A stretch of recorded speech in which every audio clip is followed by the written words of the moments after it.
Buenas tardes, hoy vamos a continuar con el diseño de canales. Había quedado el método de la fuerza atractiva y los canales con pasto de la clase pasada. En el caso del método de la fuerza atractiva, este método permite conocer la estabilidad de los taludes, determinando el esfuerzo tangencial que se produce en ellos producido por el flujo.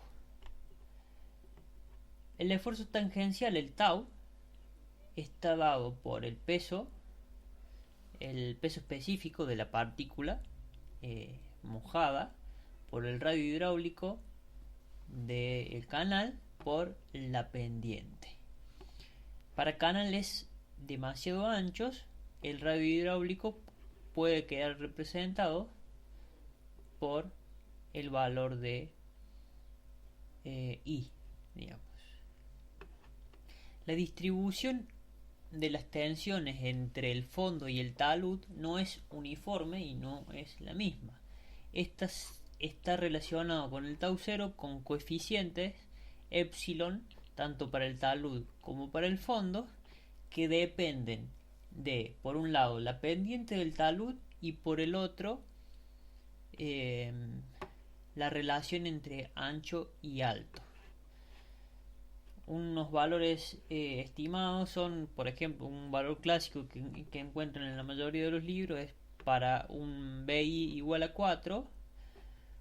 El tau del fondo es del 97%, digamos 0,97, y el tau de el talud es de 0,75. Estos valores están tabulados, donde nosotros ingresamos con la relación B sobre I, por ejemplo aquí 4, y cortamos el valor de nuestro talud. Aquí figura como K y es lo que nosotros conocemos como Z en el talud. Cuando nosotros hacíamos un canal rectangular, por ejemplo, un canal trapecial, así nosotros teníamos el 1 vertical y aquí teníamos el valor de Z. Bueno, este valor de K que aquí aparece en las tablas es el Z que nosotros vemos. Depende normalmente de los libros, y estas tablas que estaban legibles, bueno, utiliza el Z como K. Tenemos por un lado el epsilon del fondo y por el otro del talud, perdón, el epsilon sub s del talud y el del fondo para cualquiera de los, digamos, para cualquier relación de anchos y para cualquier valor de Z. Verán por aquí que, digamos, a medida que aumenta el ancho, aquí en el caso del fondo se hace tangencial, aquí no llega a 1, pero aproximadamente llega hasta 0,98, 0,99, y en el caso de el talud va aproximadamente, se hace asintótico a 0,8 y va aumentando.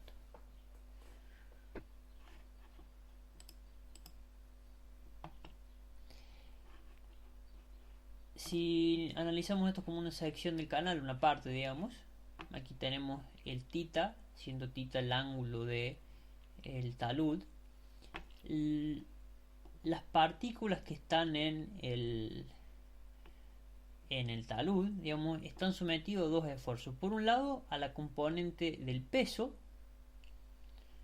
descompuesta en este ángulo θ, y por el otro lado a la fuerza tangencial. Eso tiene una resultante que es la resultante R, que aquí está graficada y aquí está valorada como las componentes cuadráticas de ambos casos. Esto será equilibrado por las fuerzas de fricción ejercidas sobre ellas, que están relacionadas con el peso, en este caso por el coseno del ángulo, y por la tangente de este ángulo phi, que este ángulo phi es el ángulo de reposo del material.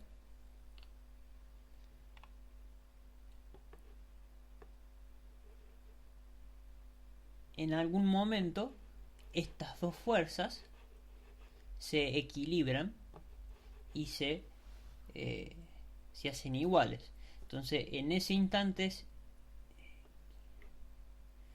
es donde podemos igualar y despejar el tau sub S, el tau del talud, quedándonos en esta relación que tenemos aquí. Y en el caso del fondo, el ángulo θ 0, por ende nos queda esta relación que vemos aquí.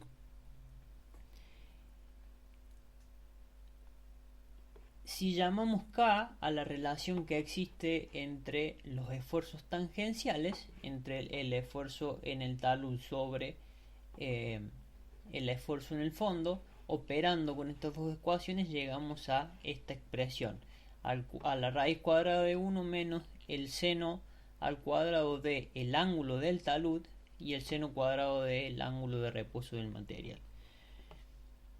Esta expresión muchas veces aparece con los ángulos cambiados, digamos, con este phi y θ, pero tengan cuidado con la bibliografía que utilizan, que muchas veces están cambiados también aquí como phi, digamos. En el numerador tenemos el ángulo del talud y en el denominador tenemos el ángulo de reposo del material. Este ángulo de reposo, el ángulo del talud lo definimos nosotros, digamos, dependiendo del talud que tengamos. El ángulo del reposo del material es una propiedad del material y existen diferentes tablas, ya sea para materiales granulares o para materiales cohesivos. Aquí hay una tabla en función del D75 del material de arena, por ejemplo, y tenemos diferentes curvas dependiendo de si es redondeado o es angular. En esta tabla ingresamos con el diámetro, cortamos la curva dependiendo el tipo de material que tengamos y obtenemos un posible ángulo de reposo. Aquí tenemos, en el caso de los materiales cohesivos, como son las arcillas, los suelos limosos, el esfuerzo tangencial está dado por la relación de vacíos. Ese es el esfuerzo tangencial que se puede soportar en el fondo, y el esfuerzo tangencial en el fondo también, pero en el caso de materiales cohesivos está dado en esta tabla, por ejemplo, para ingresando con el diámetro y dependiendo de las características que tenga el contenido de sedimento, si es agua limpia, si es agua semilimpia o con mucha carga de sedimento. Cuando estamos en presencia de diámetros mayores a 5 milímetros, donde es un material entre comillas grueso, podemos considerar el esfuerzo tangencial, calcularlo como el D75 sobre 13. Este valor quedará expresado en kilogramos fuerza sobre metros cuadrados.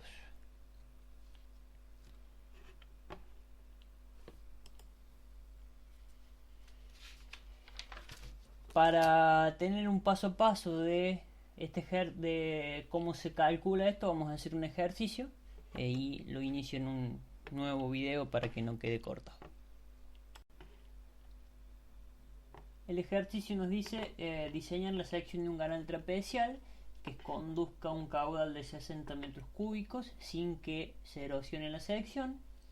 El canal será excavado en material aluvial grueso, poco angular, de tal manera que el 25% tiene un diámetro de 40 milímetros, o sea que el D75 es 40, y con una pendiente de fondo de el 1%.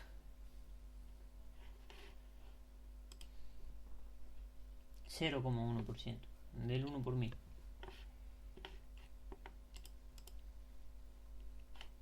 Bueno, si vemos los datos del ejercicio, por un lado el caudal me dice que es material aluvial grueso poco angular. Entonces, lo primero que debemos determinar es el ángulo de reposo del material. Si nosotros ingresamos en las tablas con el diámetro, como dijimos 40 milímetros, cortamos a la curva correspondiente, que en este caso sería la tercera, de arriba hacia abajo, intersectamos esta curva y vamos a los valores de I. Y esto nos da aproximadamente 37-38 grados. Bueno, asumimos 37. Lo próximo a definir será el ángulo del talud. El ángulo del talud va a depender de el Z.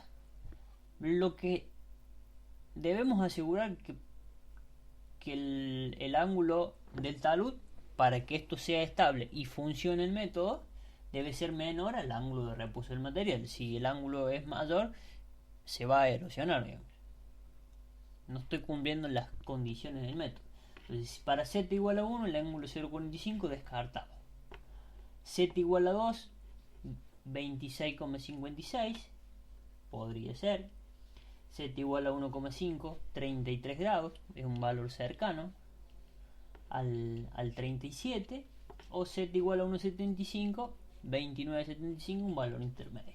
Bueno, aquí es, mientras que sea menor, es una cuestión de definición nuestra. En primera instancia yo adopté Z igual a 1,75. Vamos a resolver y después comparamos resultados con otros Z a ver qué sucede con el diseño. Entonces, para el Z de 1,75 tenemos el ángulo, podemos calcular el K, la relación de los esfuerzos. Me da 0,566. Ahora, con el valor tenemos el valor de K, deberíamos conocer algunos de los esfuerzos tangenciales en el caso del fondo. Para eso debemos ir a tablas. Como estamos en material granular, íbamos a las tablas de material no cohesivo, pero como son partículas mayores a 5 milímetros, la tabla lo excede, por lo que debemos utilizar la expresión que aquí figura en la tabla del D75 sobre 13, lo que nos da un esfuerzo tangencial de 3,077 kilogramos fuerzas sobre metro cuadrado. Con el esfuerzo en el fondo y el K, podemos calcular el esfuerzo en el talud.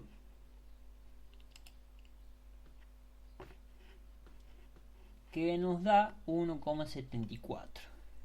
Bueno. Por otro lado, nosotros conocemos cómo calcular el tau del fondo y el tau del talud a partir de la expresión que el tau sub 0 estaba dado por el epsilon, el tau sub 0 estaba dado por el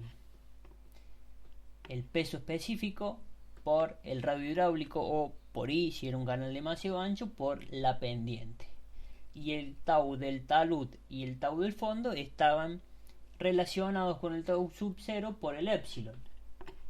Entonces, como nosotros conocemos el peso específico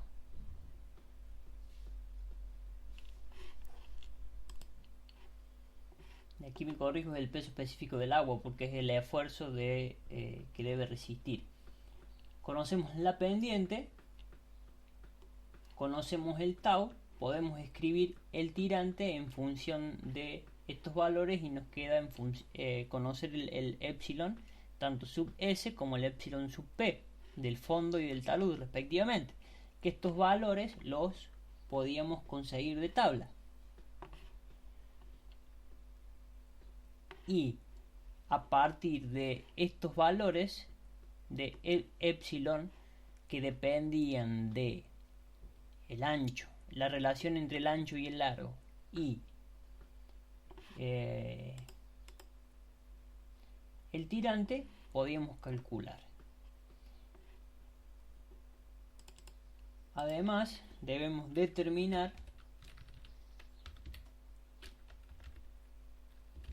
el coeficiente de rugosidad de Manning, que si buscamos en las tablas para como está como suelo, como arena, limpio, canal limpio, recto, sin montículos ni pozos, así figura este valor, digamos. Bueno, cuestión de adoptar uno según las tablas que nosotros tengamos. Con este valor de n y teniendo el caudal y la pendiente, nosotros podríamos, con la expresión de continuidad y la ecuación de Manning, podríamos tratar de resolver el diseño del canal tal cual lo hacíamos con el flujo uniforme. Pero aquí debemos tener en cuenta que nuestro tirante I deberá cumplir con estas condiciones que vemos aquí para los tirantes máximos admisibles.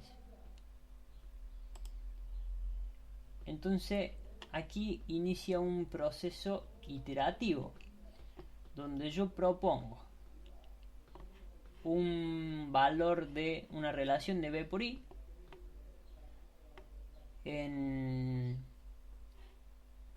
ingreso a las tablas. En esas tablas busco mi talud, que aquí nosotros no tenemos el de 1,75, será un valor intermedio entre 2 y 1,5. Corto en la vertical y tendré mi valor de epsilon para el talud y para el fondo. Con estos dos valores determinaré mi I y elijo el I que me vaya a cumplir las dos condiciones, digamos que el I que me verifique mi valor máximo de tau, que en este caso sería el I menor, porque con el I mayor no voy a cumplir el tau menor, digamos, resistente. Con ese valor de I puedo calcular el caudal. Entonces yo para eso me preparé una tablita con todos estos datos que ya habíamos calculado y yo propongo un valor de I. Inicié con un I de 1,5, con un I de 1,5 que estamos por aquí.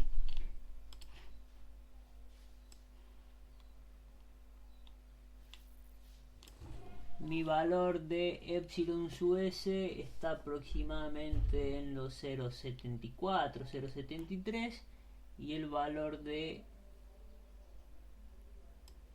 epsilon para el fondo está aproximadamente en los 0,85. Vamos a ver qué valor pusimos aquí. Exactamente los que dije. Calculo el I sub s, el I sub p. Elijo el menor I porque este menor me va a cumplir las dos verificaciones del tau. Y paso a dimensionar. Con el área por el radio hidráulico a los 2/3 puedo determinar el caudal y buscaré valores de I que me satisfagan mi condición de caudal, que estaba dada en 60. Y así iré proponiendo distintos valores de I. Aquí no puedo utilizar el solver porque sí o sí depende de lo que me dicen las tablas, hasta cumplir con la condición de caudal que necesito.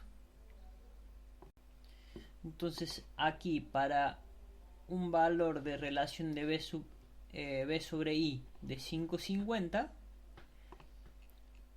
me verifica el caudal. Tengo un caudal por encima de el que yo necesito, pero me verifica bastante bien.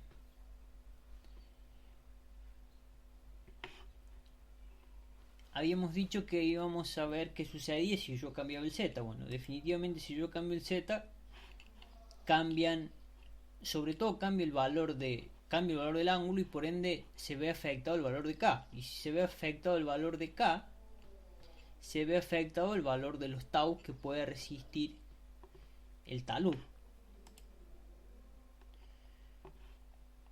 Entonces si aquí comparamos, si yo pongo un z de 2 que tenga un ángulo menor, el K aumenta,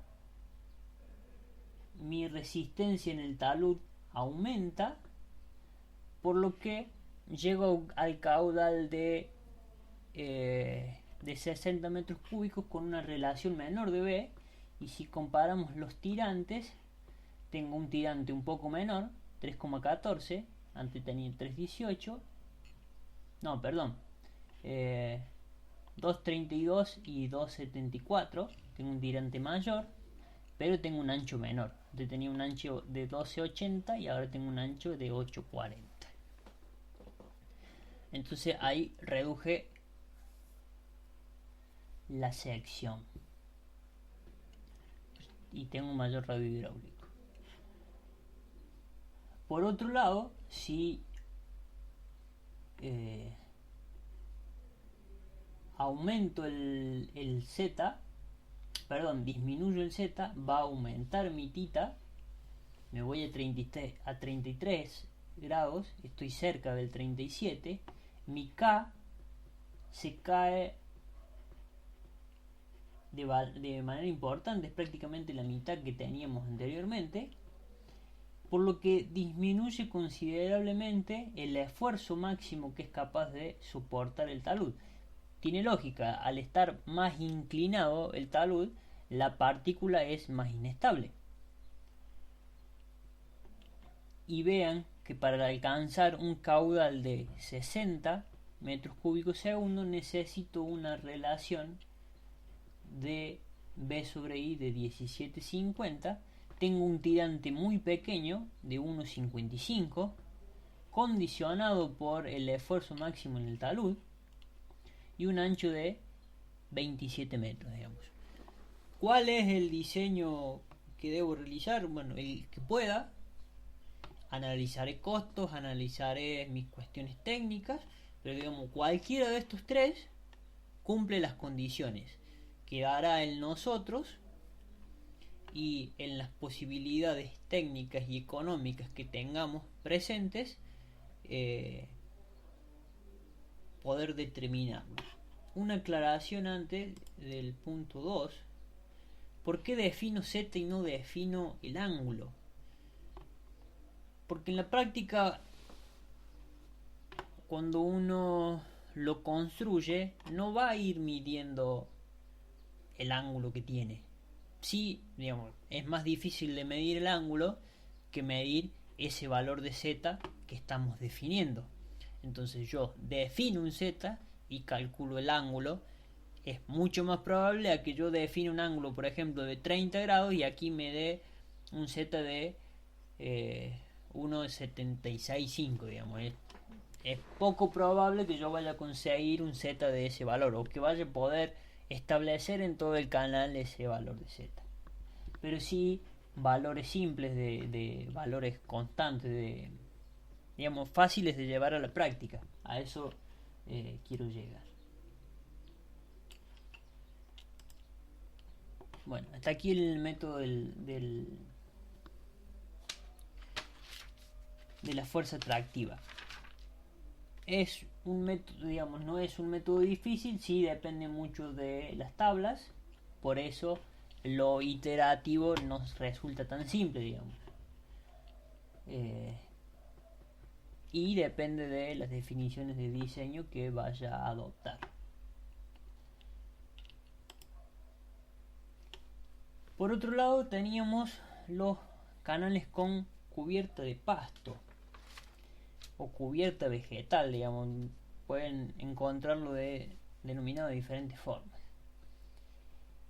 El crecimiento de la vegetación en el canal, ya sea en el talud o en el fondo, tiene efectos sobre el flujo, sí o sí, porque yo estoy interponiendo algo nuevo. Algunos efectos son deseables y otros son indeseables, dependiendo de la circunstancia que yo necesite.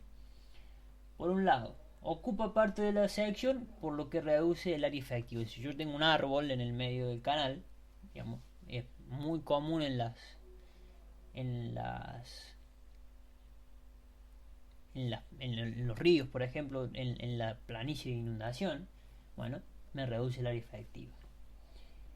Puede reducir el transporte de sedimento, que por ahí puede ser algo beneficioso, y causar sedimentación cuando yo no quiero que se sedimente.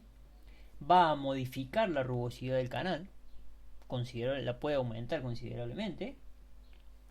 Las raíces de la vegetación refuerzan el suelo, lo que reduce el peligro de erosión. Esto sería algo deseable. Yo no quiero que mi canal se erosione. Si yo selecciono adecuadamente la vegetación y esa vegetación le hago un mantenimiento, porque si yo sembré un tipo de césped, lo diseñé para una cierta altura, digamos, no puedo dejar que eso se me transforme en un matorral, por ejemplo. Es posible aumentar lo deseable y disminuir lo indeseable. ¿Qué cosas debemos tener en cuenta? Evitar vegetación que crece rápido y de gran altura, como son árboles y arbustos.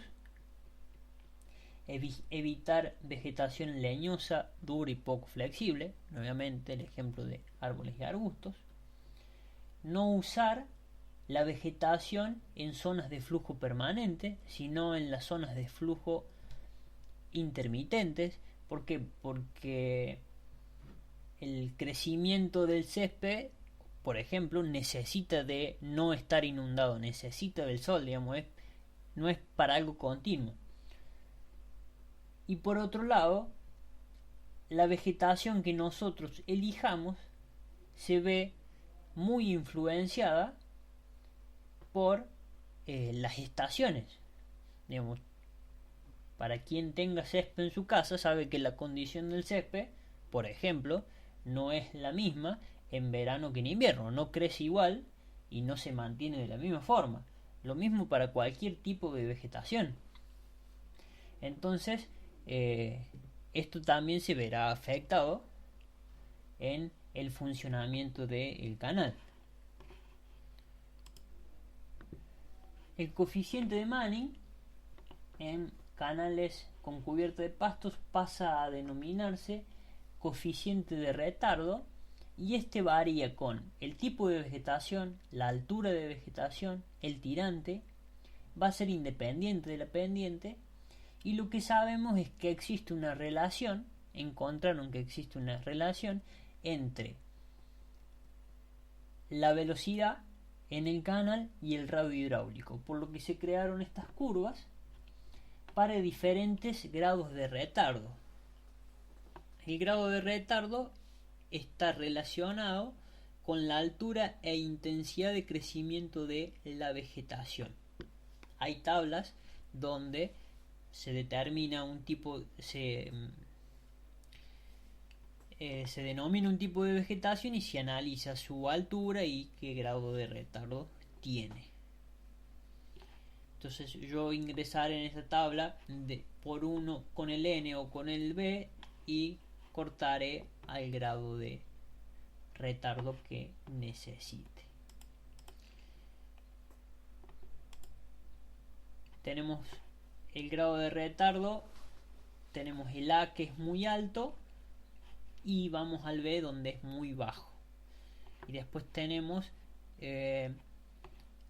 relación a la intensidad de crecimiento de esa vegetación y la altura de esa vegetación. Y después tenemos otras tablas donde a partir de la denominación de la vegetación, la pendiente, tengo la velocidad admisible en suelos resistentes. Como decía, en estas tablas tengo una vegetación, aquí la define, no es el césped que nosotros tenemos en nuestra casa, o tal vez es, pero no lo conocemos con este nombre. Tenemos las pendientes y tenemos velocidad admisible dependiendo si el suelo en el que se encuentra es resistente a las erosiones o es fácilmente erosionable. Y después aquí tenemos otra tabla que en función del nombre y de las características, las alturas de la intensidad de crecimiento, nos define qué clase de retardo es el que tenemos.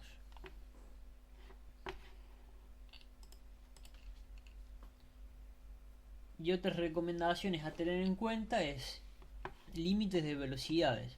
Se recomienda no exceder los 0,91 metros sobre segundo cuando tenemos poca posibilidad de vegetación, cuando la vegetación es escasa. Entre 0,90 y 1,2 cuando es sembrado. Entre 1,2 y 1,5 cuando es denso en poco tiempo y crece de manera rápida, digamos. Entre 1,5 y 1,8 cuando está bien desarrollado este césped, digamos, tiene buenas raíces, está bien agarrado y es de buena calidad. Y las velocidades entre 1,8 y 2,1 en condiciones especiales.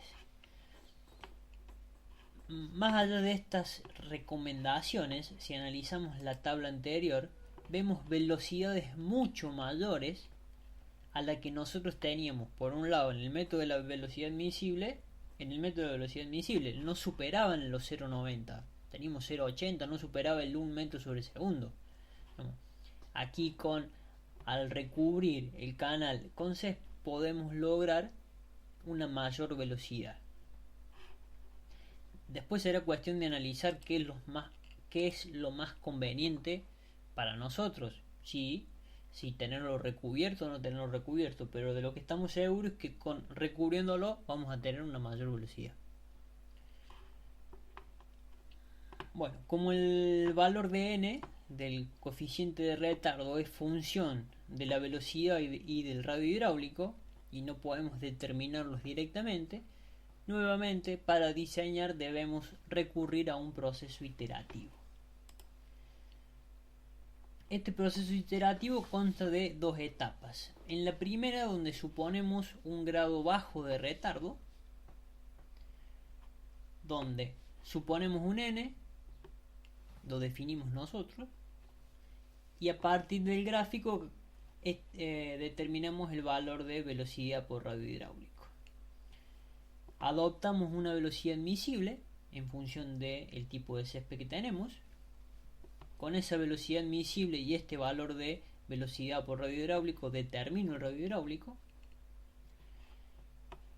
En el paso 3 calculo el radio hidráulico. Con el radio hidráulico 2 calculo a partir de la ecuación de Manning la relación de velocidad por radio hidráulico.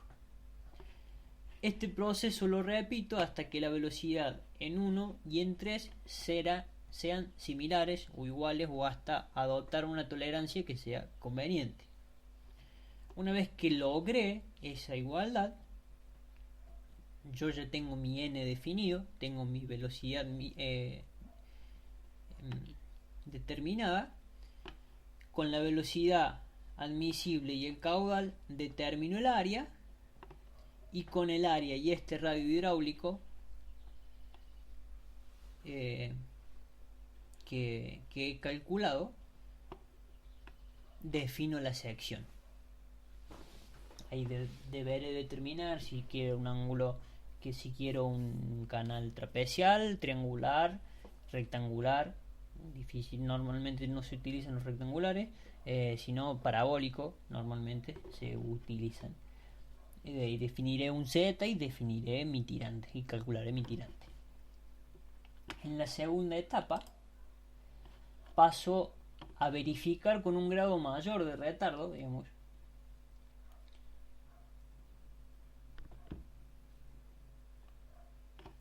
Y en este caso asumo el tirante calculado en el caso anterior, donde determino el área y el radio hidráulico. Determino la velocidad media a partir del caudal y el área calculada.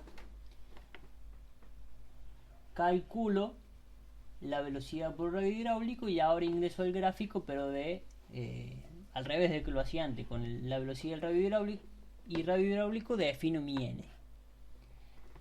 Con este n determino la velocidad con la ecuación de Manning y ahora comparo la velocidad determinada en 2 con la velocidad que calculé con el n de Manning. Repito este proceso hasta que sean iguales o similares o una tolerancia aceptable, y una vez que definí esa velocidad calcularé mi revancha y verificaré con el número de Flood. como dije anteriormente, estamos en presencia de un método iterativo que no podemos solucionar de manera directa porque dependemos de tablas. Entonces, si hacemos un ejercicio, diseña un canal triangular que será revestido con una mezcla de los siguientes pastos. Nombre. La pendiente será de 0,025 a través de un suelo que puede caracterizarse como fácilmente erosionable. Se anticipa un flujo intermitente de 0,57 metros cúbicos sobre segundo. Datos a tener en cuenta: mezcla de pastos, la pendiente y el caudal. Bueno, con este tipo de pasto vamos a la clase de retardo que vamos a tener. El especeda lo tenemos en C y en D. Vamos con la menor para la etapa 1. Y para mezcla de pastos tenemos una velocidad admisible de 1,20. Bueno, esos valores son los que sacamos de tabla. El paso siguiente es definir un n, por ejemplo 0,04, ingreso a la tabla, corto la curva D, que es la que habíamos dicho, y buscamos el valor de velocidad por radio hidráulico, que nos da 0,30. Con la velocidad admisible, que era de 1,20, y este valor de velocidad por radio hidráulico, calculo el radio hidráulico, 0,25, y ahora recalculo la velocidad por radio hidráulico con la expresión de Manning.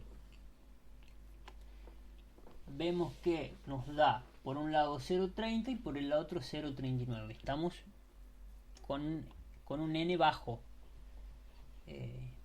comparado a lo que necesitamos. Entonces vamos variando el valor de n hasta que estos valores se acerquen.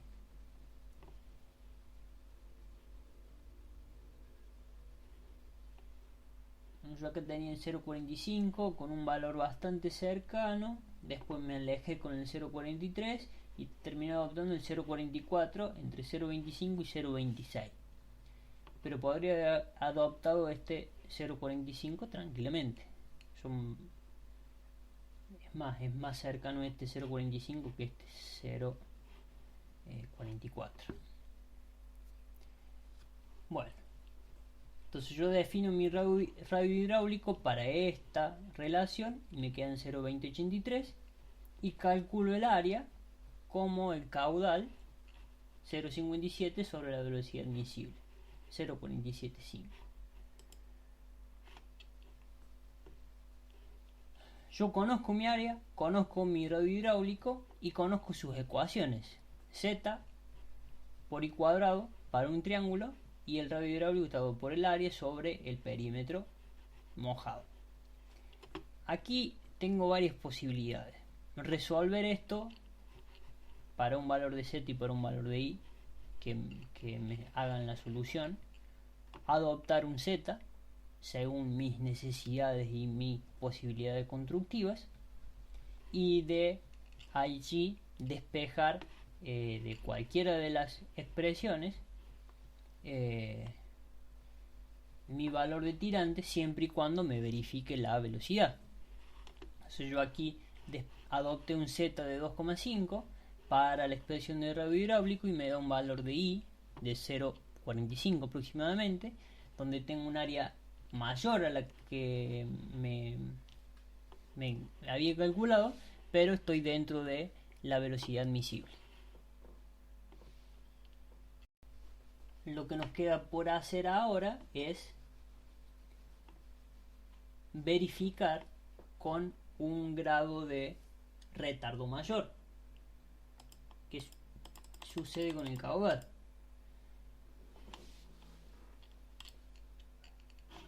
En la etapa 2 yo subo de curva, me voy a un retardo mayor, me paso a la curva C. Ahora, en primera instancia tomo el tirante que había calculado, 0,4488, 0,45. Con ese tirante puedo calcular el área, puedo calcular el perímetro y calculo el radio hidráulico. con el área y el caudal calculo la velocidad media. Con esta velocidad media, que es la que yo tengo realmente, determino mi velocidad por radio hidráulico. Y ahora con este valor de velocidad por radio hidráulico, 0.2352, ingreso al gráfico, está aproximadamente por aquí, corto la curva C y defino mi n, coeficiente de retardo, que me da 0,052 aproximadamente. Esto me da una velocidad de 1,07, que es menor al 1,12 que yo había calculado. Entonces propongo otro tirante, vuelvo a calcular la velocidad media a partir del área,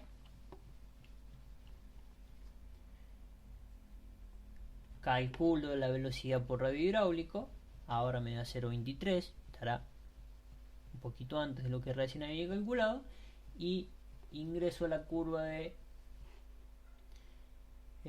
corto la curva, que aquí me va a dar por encima de lo que me daba antes, y me da 0.53 aproximadamente. Entonces ahora si comparo las velocidades me da 1,078 y 1,065. Estoy bastante cerca de mis necesidades. Entonces defino mi I para el grado de retardo en C como 0,46. Ahora calculo una revancha como veníamos haciendo en los ejercicios anteriores. Yo adopté una revancha del 20%, que es 0,09 o 92 milímetros, y verifico el FRUT porque debo estar en valores bajos en flujo subcrítico. Bueno, hasta aquí la clase de hoy. Con esto hemos terminado la parte práctica de lo que es diseños de canales. No he realizado ejercicios de lo que es el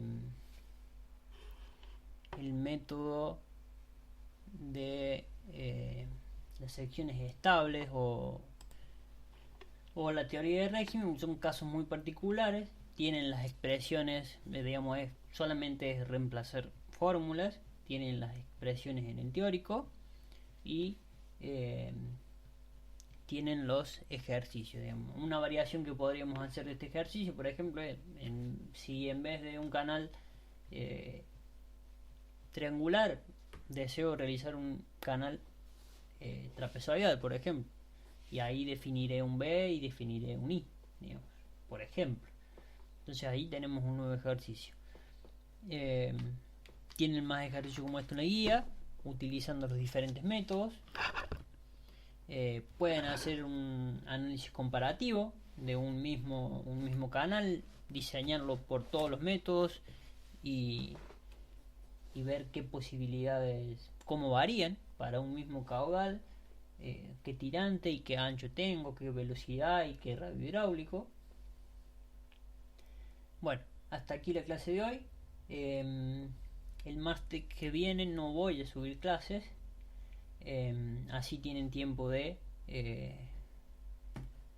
asemejar estos conocimientos, y el día jueves, que va a ser el primer jueves de octubre, tendremos la clase de consulta en vivo. Así que si aparece alguna consulta antes, la sacamos por el foro, y si no, los esperamos para el jueves, el día de la clase de consulta presencial. Bueno, mucha suerte y hasta luego.